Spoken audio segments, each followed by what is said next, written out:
नमस्कार, स्वागत है आप सभी का डीडी न्यूज के इस खास बुलेटिन एक्सप्रेस 100 में, जहां हम आपके लिए लेकर आते हैं राजनीति, मनोरंजन, देश दुनिया, खेल और व्यापार जगत की सभी बड़ी खबरों को एक्सप्रेस यानी कि फटाफट अंदाज में। मैं हूं साइमा खान, तो देखिए तेज रफ्तार खबरें। प्रधानमंत्री नरेंद्र मोदी आज नई दिल्ली के इंदिरा गांधी इंडोर स्टेडियम में राष्ट्रीय गीत वंदे मातरम के स्मरण उत्सव कार्यक्रम में शामिल हुए और इस अवसर पर उन्होंने एक स्मारक डाक टिकट और सिक्का जारी किया। प्रधानमंत्री नरेंद्र मोदी ने राष्ट्रीय गीत वंदे मातरम के स्मरण उत्सव कार्यक्रम में आयोजित प्रदर्शनी का भी अवलोकन किया। प्रदर्शनी वंदे मातरम गीत के गौरवशाली इतिहास को प्रदर्शित करती है। इस अवसर पर पीएम ने वंदे मातरम 150.in वेबसाइट की भी शुरुआत की। ये उत्सव इस साल 7 नवंबर से शुरू होकर अगले साल 7 नवंबर तक चलेगा। कार्यक्रम में अपने संबोधन में प्रधानमंत्री नरेंद्र मोदी ने कहा कि वंदे मातरम गीत ने अमरत्व को प्राप्त कर लिया है और ये गीत हर दौर में प्रासंगिक है। प्रधानमंत्री ने कहा कि भारत दूसरों की तरह से देशों के एक जियोपॉलिटिकल एंटिटी नहीं है, बल्कि मां मानता है, और इसी का परिणाम है कि आज भारत की महिलाएं राष्ट्र निर्माण में अहम भूमिका निभा रही हैं। प्रधानमंत्री नरेंद्र मोदी ने कहा कि 1937 में वंदे मातरम गीत के पदों को विभाजन कर दिया गया था और गीत के विभाजन ने कहीं न कहीं देश के विभाजन के बीज भी बो दिए थे। 150 साल पहले महान बांग्ला साहित्यकार और राष्ट्र प्रेमी बंकिम चंद्र चटर्जी ने वंदे मातरम गीत की रचना की थी और जिसने स्वतंत्रता आंदोलनकारियों में देशभक्ति की लौ जला दी। केंद्रीय गृह मंत्री अमित शाह ने बिहार के पटना में स्वदेशी संकल्प पत्र से शपथ ली और देशभक्ति के प्रति अपने संकल्प को दोहराया। वंदे मातरम की 150वीं वर्षगांठ पर गृह मंत्री अमित शाह ने कहा कि भारतीय हॉकी टीम ने ओलंपिक जीतने के बाद भी वंदे मातरम ही गाया था। वंदे मातरम की 150वीं वर्षगांठ पर राष्ट्रपति द्रौपदी मुर्मू ने भी शुभकामनाएं दी। सोशल मीडिया पर उन्होंने लिखा कि ये गीत 1905 के स्वदेशी आंदोलन के समय से जन जन का प्रेरणा स्रोत बन गया। उन्होंने आगे लिखा कि भारत माता की वंदना का ये गीत हमारे देशवासियों की भावनात्मक चेतना और एकता का उद्घोष बना हुआ है और बना रहेगा। हम भारत माता को इस गीत की भावना के अनुरूप सुजला, सुफला और सुखदा बनाए रखेंगे। वंदे मातरम के 150 वर्ष पूरे होने पर उपराष्ट्रपति सीपी राधाकृष्णन ने पूजनीय राष्ट्रीय गीत को अपनी श्रद्धांजलि अर्पित की। उन्होंने वंदे मातरम को एक ऐसा शाश्वत गीत बताया जिसने राष्ट्रवाद की भावना को जागृत किया। असम के मुख्यमंत्री हेमंत बिस्व शर्मा गुवाहाटी के जनता भवन में विशेष कार्यक्रम में शामिल हुए और इस दौरान वंदे मातरम के पूर्ण संस्करण का सामूहिक गायन हुआ। उड़ीसा के मुख्यमंत्री मोहन चरण मांझी ने भुवनेश्वर के लोक सेवा भवन में वंदे मातरम के सामूहिक गायन में भाग लिया। इस अवसर पर गोवा में भी कार्यक्रम आयोजित हुआ, जिसमें मुख्यमंत्री प्रमोद सावंत भी शामिल हुए और इस अवसर पर राज्य मंत्री श्रीपद येसो नायक ने देशवासियों को शुभकामनाएं दी और राष्ट्रीय गीत के ऐतिहासिक महत्व पर प्रकाश डाला। उत्तर प्रदेश के मुख्यमंत्री योगी आदित्यनाथ ने राष्ट्रीय गीत वंदे मातरम के 150 वर्ष पूरे होने के उपलक्ष्य में आयोजित एक कार्यक्रम में कहा कि वंदे मातरम गीत एक ऐसा मंत्र बन गया है जिसने पूरे देश को एकता के सूत्र में बांध दिया। उत्तराखंड के राज्यपाल retired lieutenant general Gurmeet Singh और मुख्यमंत्री पुष्कर सिंह धामी राष्ट्रीय गीत वंदे मातरम के 150 वर्ष पूरे होने के उपलक्ष्य में वंदे मातरम के पूर्ण संस्करण के सामूहिक गायन में शामिल हुए। हरियाणा के मुख्यमंत्री नायब सिंह सैनी भी अंबाला में वंदे मातरम की 150वीं वर्षगांठ पर आयोजित सामूहिक गायन में शामिल हुए।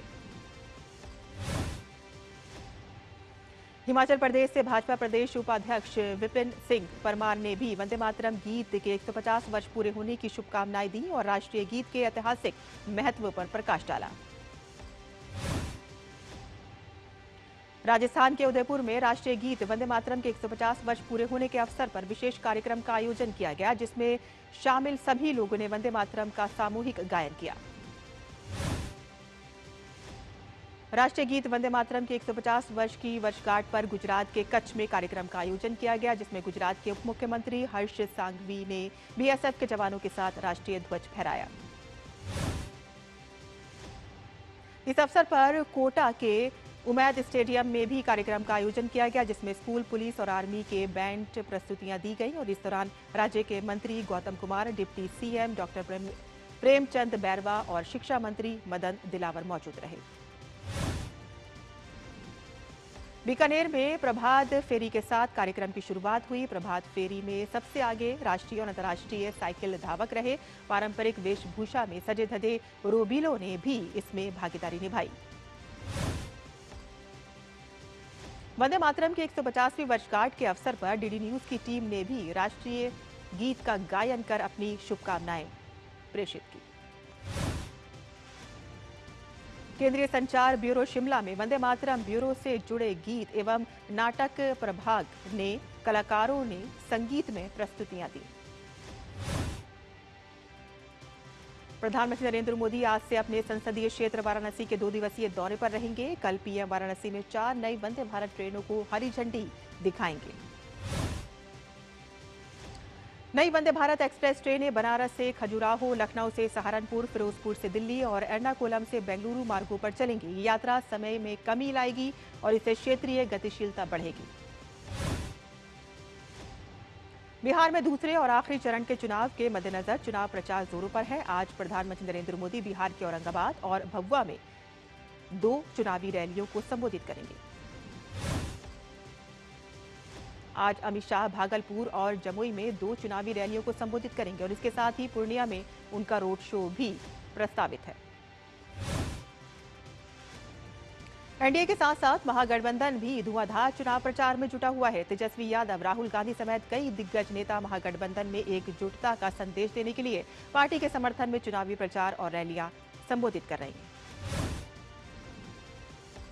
कांग्रेस नेता सचिन पायलट आज बिहार के कटिहार जिले में 2 चुनावी सभाओं को संबोधित करेंगे। भाजपा नेता दिलीप घोष ने बिहार चुनाव पर कहा कि अच्छा मतदान हुआ है, मतदान होना चाहिए, लोगों की भागीदारी होनी चाहिए और यही लोकतंत्र है। साथ ही दिलीप घोष ने कहा कि फर्जी मतदाताओं को हटाने के बाद असली मतदाताओं ने मतदान किया है। पूर्व कांग्रेस नेता आचार्य प्रमोद कृष्णम का लोकसभा में विपक्ष के नेता और कांग्रेस सांसद राहुल गांधी पर आरोप, सत्ता में बैठकर देश को लूटना चाहते हैं राहुल। प्रमोद कृष्णम ने कहा है कि राहुल हर दूसरी चीज में चोरी का आरोप लगाते हैं। असल में वे भारत के संविधान, भारतीय लोकतंत्र, भारत की संसद, सुप्रीम कोर्ट पर विश्वास नहीं करते। उत्तर प्रदेश में मतदाता सूची के विशेष गहन पुनरीक्षण अभियान में तेजी लाई जा रही है। राज्य के मुख्य निर्वाचन अधिकारी नवदीप रिणवा ने सभी जिलों के अधिकारियों के साथ वर्चुअल बैठक की। भाजपा नेता मिथुन चक्रवर्ती ने एसआईआर का विरोध करने को लेकर ममता बनर्जी की आलोचना की है। मिथुन चक्रवर्ती ने कहा है कि ये लोग अफवाहें फैलाकर और डराकर लोगों को खुश करना चाहते हैं। दिल्ली विधानसभा में फांसी घर मामले में दिल्ली विधानसभा की प्रिविलेज कमेटी ने पूर्व सीएम अरविंद केजरीवाल, पूर्व डिप्टी सीएम मनीष सिसोदिया, दिल्ली विधानसभा के पूर्व स्पीकर रामनिवास गोयल और पूर्व उपाध्यक्ष राखी बिरला को नोटिस जारी किया है। आम आदमी पार्टी के इन चारों नेताओं को 13 नवंबर को पेश होने के निर्देश जारी किए गए हैं। हालांकि सभी नेता अलग अलग समय पर पेश होंगे। कर्नाटक के बेलगावी जिले में गन्ना किसानों का आंदोलन तेज हो गया है। यहां हजारों की संख्या में किसान अनिश्चितकालीन धरने पर बैठ गए हैं। किसानों की मांग है कि गन्ने का भाव 3,500 रुपए प्रति टन तय किया जाए। सुप्रीम कोर्ट ने स्कूल, कॉलेजों, अस्पतालों और बस स्टैंड, रेलवे स्टेशनों जैसी जगहों से आवारा कुत्तों को हटाने और शेल्टर होम में भिजवाने के आदेश दिए हैं और साथ ही कहा है कि वैक्सीनेशन और स्टेरिलाइजेशन के बाद भी इन्हें इन जगहों पर वापस नहीं छोड़ा जाना चाहिए। सुप्रीम कोर्ट ने राजस्थान हाई कोर्ट के उस आदेश को सही बताया है जिसमें प्रशासन को राजमार्गों और एक्सप्रेसवे से पशुओं को हटाने के लिए निर्देश दिए गए थे। तेलंगाना के जुबली हिल्स विधानसभा उपचुनाव के लिए प्रचार अब आखिरी दौर में पहुंच गया है। केंद्रीय मंत्री और भाजपा नेता जी किशन रेड्डी ने कहा कि जुबली हिल्स निर्वाचन क्षेत्र का विकास भाजपा के सत्ता में आने पर ही संभव है। HCL tech founder Shiv Nadar दान देने के मामले में फिर नंबर 1 बन गए हैं और उन्होंने रोजाना औसतन 7.4 करोड़ रुपए दान किया है। पिछले 5 सालों में चौथी बार इस सूची के शीर्ष पर नाडर विराजमान हैं। उन्होंने सबसे ज्यादा दान शिक्षा के क्षेत्र में दिया है। पिछले 5 सालों में 10,122 करोड़ रुपए शिक्षा क्षेत्र में डोनेट किए गए हैं। जम्मू कश्मीर, हिमाचल प्रदेश और उत्तराखंड में बर्फबारी का दौर शुरू हो गया है। पहाड़ों पर हो रही बर्फबारी के कारण मैदानी इलाकों में ठंड बढ़ गई है। उत्तर भारत में ठंड की शुरुआत हो चुकी है। पहाड़ों पर बर्फबारी से मैदानी इलाकों में सुबह शाम की गुनगुनी ठंड बढ़ गई है। मौसम विभाग के अनुसार उत्तर प्रदेश में मौसम सामान्य रहेगा। बिहार में ठंड और कोहरे की दस्तक देने को मिल सकती है।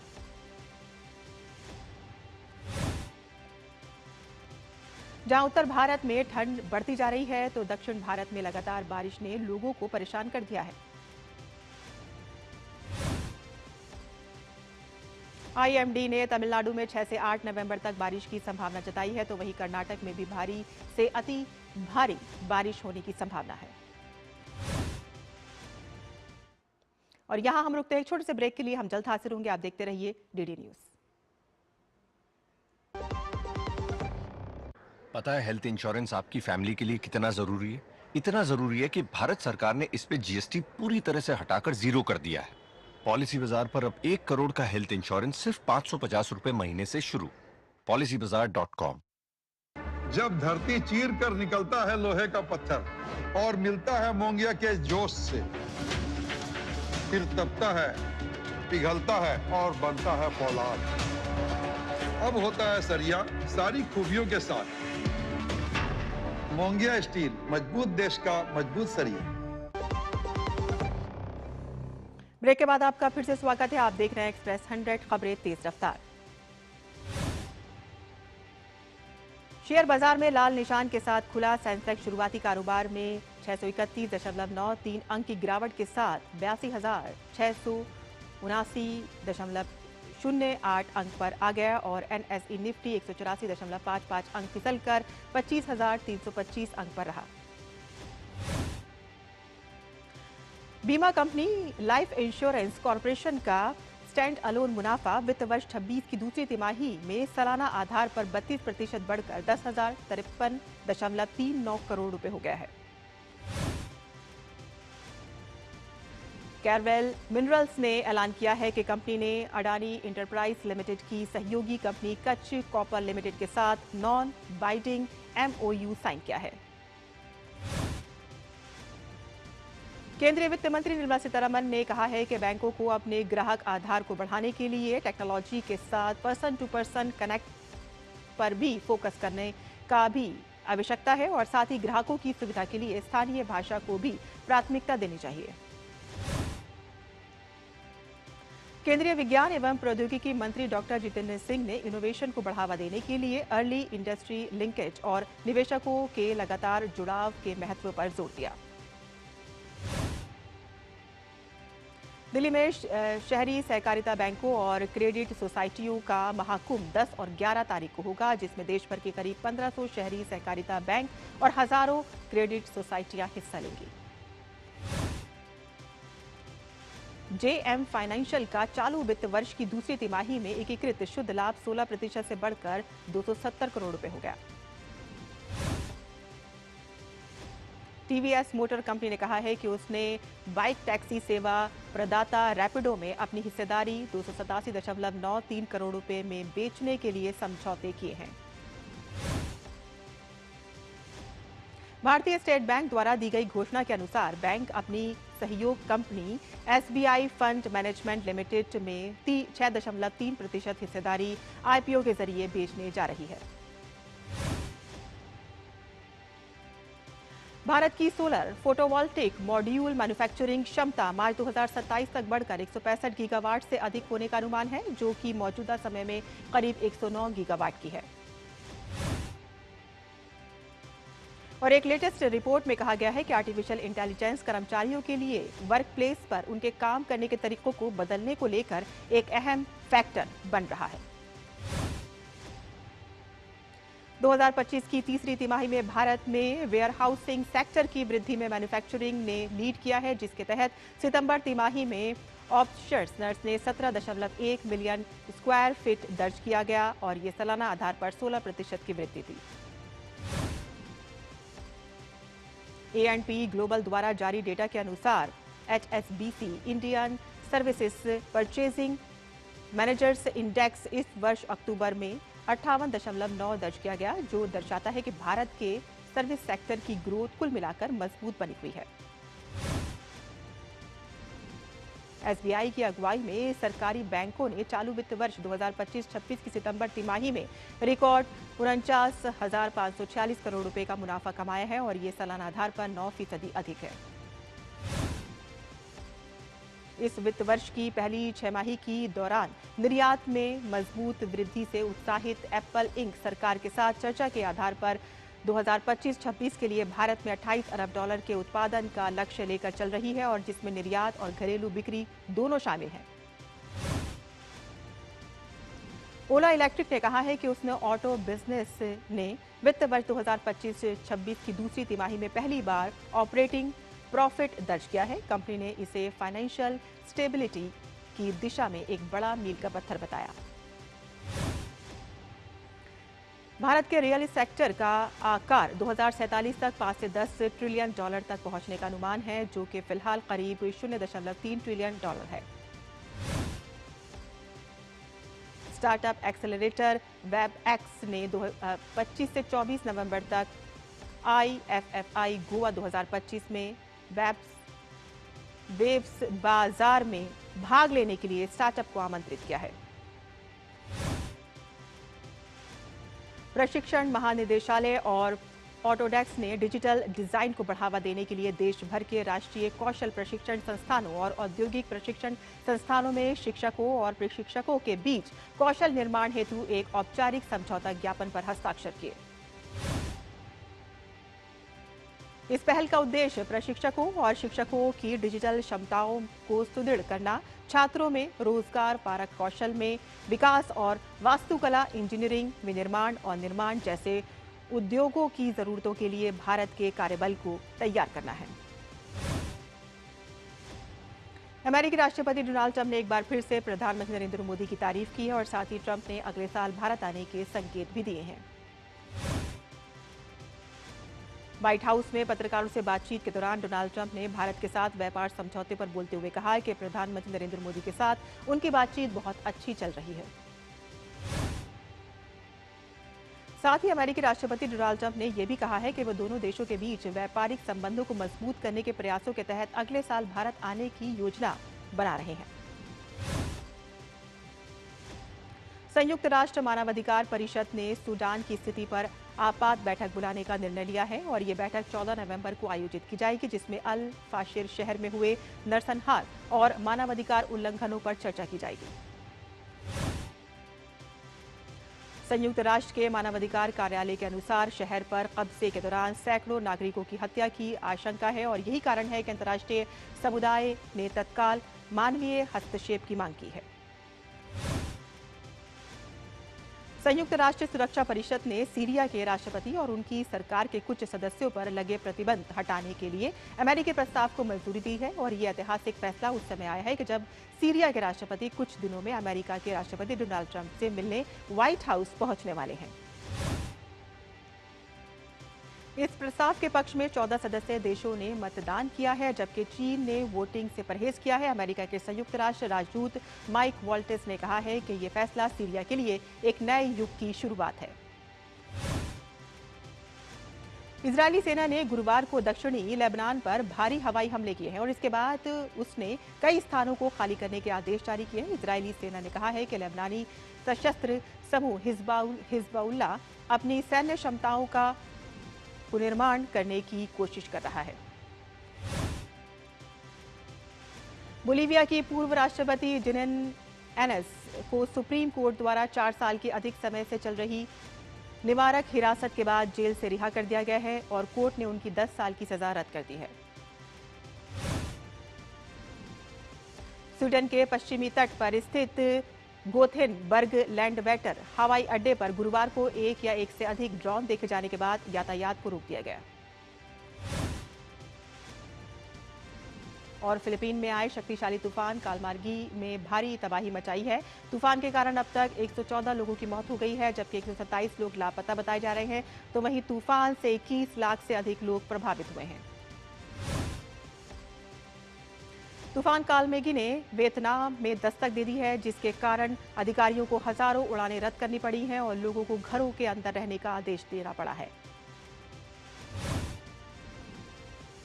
दक्षिण कोरिया में बिजली घर में एक बड़ी संरचना ढहने से एक श्रमिक की मौत हो गई और 6 अन्य फंसे हुए हैं और सुरक्षा संबंधी चिंताओं के कारण बचाव कार्य बाधित है। स्पेन के उत्तर पूर्वी कैटालोनिया क्षेत्र में कुछ हिस्सों में भारी बारिश के कारण बाढ़ आ गई है, जिसके कारण अधिकारियों को चेतावनी और आपातकालीन प्रतिक्रिया जारी करनी पड़ी।